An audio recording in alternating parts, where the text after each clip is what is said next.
ಆತ್ಮೀಯ ಬಂಧುಗಳಿಗೆ, ಆತ್ಮೀಯ ಸ್ನೇಹಿತರಿಗೆ N Keshavan Hulikal YouTube channel ಕಡೆಯಿಂದ ಮಾಡುವ ಅನಂತ ನಮಸ್ಕಾರಗಳು.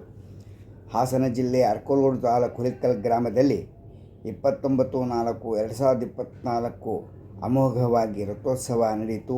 ಎಲ್ಲರೂ ನಮ್ಮ ಯೂಟ್ಯೂಬ್ ಚಾನಲ್ ನೋಡಿ ಆನಂದಿಸಿದ್ದೀರಿ ಎಂದು ನಾವು ಭಾವಿಸಿದ್ದೇವೆ ಮತ್ತು ಸಂಗೀತ ಕಚೇರಿಯನ್ನು ಸಹ ಹಾಕಿದ್ದೆವು. ಇಂದು ಅನಘ ಅವರ ಭರತನಾಟ್ಯವನ್ನು ಹಾಕಿದ್ದೇವೆ. ತಾವೆಲ್ಲರೂ ನೋಡಿ ಆನಂದಿಸಿ. ನಿಮಗೆ ಇಷ್ಟವಾದರೆ ಶೇರ್ ಮಾಡಿ, ಲೈಕ್ ಮಾಡಿ, ಸಬ್ಸ್ಕ್ರೈಬ್ ಮಾಡಿ ಎಂದು ಕೇಳಿಕೊಳ್ಳುತ್ತೇವೆ. ಎಂತೆ ಎನ್ ಕೇಶವನ್ ಹುಲಿಕಲ್. ಧನ್ಯವಾದಗಳು.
ಶ್ರದ್ಧೆ, ಆಕೆಯ ಟ್ಯಾಲೆಂಟ್ ಮತ್ತು ಗುರುಗಳ ಶಿಕ್ಷಣವನ್ನು ಪರಿಪೂರ್ಣವಾಗಿ ಒಂದು ಪಿಕ್ಚರ್ ಅನ್ನೇ ಕೊಡ್ತು ಅಂತ ಹೇಳ್ಬೋದು. ಯಾಕಂದರೆ ಶ್ವೇತಾ ಪ್ರಚಂಡೆ ಆಗಲಿ, ಅವರ ಗುರುಗಳಾದಂತಹ ಪ್ರಿಯದರ್ಶಿನಿ ಗೋವಿಂದ ಆಗಲಿ ನೃತ್ಯ ಕ್ಷೇತ್ರದಲ್ಲಿ ಏನು ಹೊಸಬರಲ್ಲ. ಪ್ರಿಯದರ್ಶಿನಿ ಗೋವಿಂದ ಅವರ ಲೀನಿಯೇಜೇ ಅವರ ಗುರುಗಳು. ಹಾಗಾಗಿ ಇಟ್ ವಾಸ್ ವೆರಿ ಎವಿಡೆಂಟ್, ಆಕೆಯ ನೃತ್ಯದಲ್ಲಿ it was very clearly visible. ಆಕೆಯ ಅಂಗಶುದ್ಧವಾಗಲಿ, ಅಭಿನಯದಲ್ಲಿ ಕಾಣಿಸ್ತಾ ಇದ್ದಂತಹ ಪ್ರೌಢಿಮೆಯಾಗಲಿ ಬಹಳ ಅಚ್ಚುಕಟ್ಟಾಗಿ ಎಲ್ಲವೂ ಮೂಡಿಬಂತು. ವರ್ಣ ಅನ್ನೋದು ಒಂದು ನೃತ್ಯ ಕಲಾವಿದೆಯ ಪ್ರೌಢಿಮೆಯನ್ನು ನಿರ್ಧಾರ ಮಾಡುವಂತಹ ಒಂದು ನೃತ್ಯ ಆಯ್ಕೆಯಾಗಿರುತ್ತೆ. ಅದು ಸಾಮಾನ್ಯವಾಗಿ 30 ರಿಂದ 45 ನಿಮಿಷವರೆಗೂ ಇರುವಂತಹ ಒಂದು ಡಾನ್ಸ್ ಪೀಸ್ ಆಗಿರುತ್ತೆ. ಆದರೆ ಅನಘ ಈ ದಿನದ ಕಾರ್ಯಕ್ರಮಕ್ಕೆ ಪೂರ್ವಾರ್ಧ ಅಂದರೆ ಫಸ್ಟ್ ಹಾಫನ್ನು ಮಾತ್ರ ಆಯ್ಕೆ ಮಾಡ್ಕೊಂಡಿದ್ಲು, ವಿಚ್ ಇಸ್ ಆಲ್ಮೋಸ್ಟ್ 20-25 ಮಿನಿಟ್ಸ್ ಆಗಿಬಿಟ್ಟಿರುತ್ತೆ. ಅಂದರೆ ಕಲಾವಿದೆಯ ಶಕ್ತಿ, ಆಕೆಯ ಪೇಷನ್ಸ್ ಏನಿರುತ್ತೆ ಅವಳ ಅಭ್ಯಾಸದ ಮೇಲೇ ಅದು ನಿಂತಿರುತ್ತೆ. ಹಾಗಾಗಿ ಬರೀ ಟ್ಯಾಲೆಂಟ್ ಇದ್ದರೆ ಸಾಲದು, ಅದಕ್ಕೆ ಬೇಕಾಗಿರುವಂತಹ ಪ್ರೋತ್ಸಾಹ, ಸಂಸ್ಕಾರ ಮತ್ತು ದೈವಿಕ ಪ್ರೇರಣೆ ಪ್ರತಿಯೊಂದು ಇಲ್ಲಿ ಮೂಡಿಬಂದು ಕಲಾವಿದೆ ಪರಿಪೂರ್ಣವಾಗಿ ಈ ದಿನ ತಮ್ಮ ಮುಂದೆ ಪ್ರಸ್ತುತಪಡಿಸಿದ್ದಾಳೆ. ಆಕೆ ಆಯ್ಕೊಂಡಂತಹ ಪುರಂದರದಾಸರ ದೇವರ ನಾಮ ಆಡಹೋದಲ್ಲೇ ಮಕ್ಕಳು ಅಲ್ಲಿ ಆ ಪುಟ್ಟ ಕೃಷ್ಣನ್ನ ಹೇಗೆ ವರ್ಣಿಸಿದ್ರು ಚಿಕ್ಕ ಮಗುವಾಗಿ. ಇಮಿಡಿಯೇಟ್ ನೆಕ್ಸ್ಟ್ ತುಳಸಿದಾಸ ಭಜನ್ನಲ್ಲಿ ಆಕೆ ರಾಮನ ತಾಯಿ ಅಂದರೆ ಪರಕಾಯ ಪ್ರವೇಶ ಅಂತ ಕರಿತೀವಿ ನಾವು. ಒಂದು ಕ್ಯಾರೆಕ್ಟರೇ ನಾವಾಗಬೇಕು, ಆವಾಗಲೇ ಆ ಕ್ಯಾರೆಕ್ಟರ್ ಹೊರಗಡೆ ಬರೋಕ್ಕೆ ಸಾಧ್ಯ. So Anagha, you did a great job. ಪ್ರತಿಯೊಂದು ಕ್ಯಾರೆಕ್ಟರ್ನು ತುಂಬ ಅಚ್ಚುಕಟ್ಟಾಗಿ ನಿಭಾಯಿಸಿದೆ. ಐಮ್ ಶ್ಯೂರ್ ಎಲ್ಲರೂ ಡಾನ್ಸ್ ಗೊತ್ತಿಲ್ಲ ಅಂದರೂ ಇಂಥ ಒಂದು ಸಣ್ಣ ಪುಟ್ಟ ಗ್ಲಿಮ್ಸಸ್ಸನ್ನು ಖಂಡಿತವಾಗ್ಲೂ ಆ ಕಥೆ ರೂಪದಲ್ಲಿ ಎಲ್ಲರೂ ಅರ್ಥ ಮಾಡ್ಕೊಳ್ಳಿಕ್ಕೆ ಸಾಧ್ಯ ಆಗುತ್ತೆ. It was very very beautiful and ಮೆಚರ್ಡ್. ಈ ಮಟ್ಟಕ್ಕೆ ಮಗಳನ್ನು ಪ್ರೋತ್ಸಾಹಿಸಿ ಬೆಳೆಸಿದಂತಹ ತಂದೆ ತಾಯಿಯರಾದ ಶ್ರೀಮತಿ ಶುಭಶ್ರೀ ಮತ್ತು ಶ್ರೀ ಸತ್ಯನ್ ಅವರಿಗೆ ನಮ್ಮೆಲ್ಲರ ಪರವಾಗಿ ಧನ್ಯವಾದಗಳು. ಅನಘ, ನಿಮ್ಮ ಕಾರ್ಯಕ್ರಮಕ್ಕೆ ಇಲ್ಲಿವರೆಗೂ ನಡೆಸಿಕೊಟ್ಟಿದ್ದಕ್ಕೆ ಅನಂತ ಧನ್ಯವಾದಗಳು. ದೇವಸ್ಥಾನದ ಸಮಿತಿ ಪರವಾಗಿ ಶ್ರೀಮತಿ ಸುಮಿತ್ರಾ ಅವರು ಅವರಿಗೆ ಗೌರವ ಸಮರ್ಪಣೆ ಮಾಡಿದ್ದಾರೆ.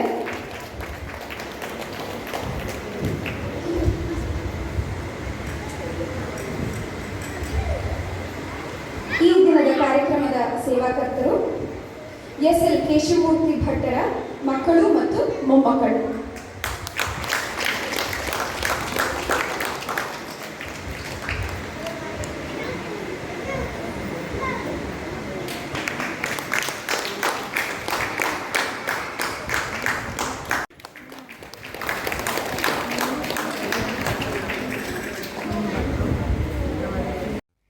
ಎಲ್ಲರೂ ಈ ನಮ್ಮ ಪುಟ್ಟ ವಿಡಿಯೋವನ್ನು ನೋಡಿದ್ದಕ್ಕೆ ಧನ್ಯವಾದಗಳು. ಶೇರ್, ಲೈಕ್, ಸಬ್ಸ್ಕ್ರೈಬ್ ಮಾಡೋದಕ್ಕೆ ಧನ್ಯವಾದಗಳು.